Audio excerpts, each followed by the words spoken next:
Hi everyone. நான் இப்போ உங்களுக்கு ஒரு முக்கியமான நாள் பற்றி தாங்க சொல்ல போகிறேன்.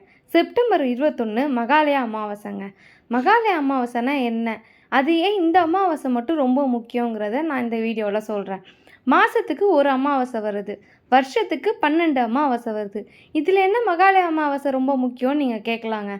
மகாலய அமாவாசை மட்டும் இல்லைங்க, இந்த 12 அமாவாசையில் 3 அமாவாசை ரொம்ப முக்கியமான அமாவாசைங்க.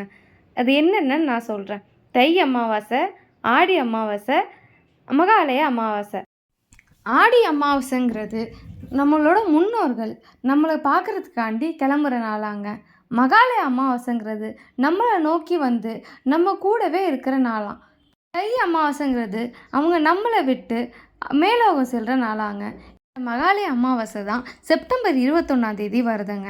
இந்த மகாலய அமாவாசைக்காவது நம்ம இத்தனை வருஷத்தில் அவங்கள நினைக்காட்டியும் பரவாயில்ல, இல்லை தர்ப்பணம் கொடுக்காட்டியும் பரவாயில்லைங்க, நம்ம எல்லா முன்னோர்களையும் நினச்சி ஒரு பிடி சாதம் வச்சு அவங்களுக்கு விரதம் பண்ணாலும் சரி, தர்ப்பணம் பண்ணாலும் சரி, அது ரொம்ப விசேஷம்னு சொல்லப்படுறாங்க. நம்ம முன்னோர்கள் எங்கே இருந்தாலும் நம்மளை ப்ளஸ் பண்ணுவாங்க.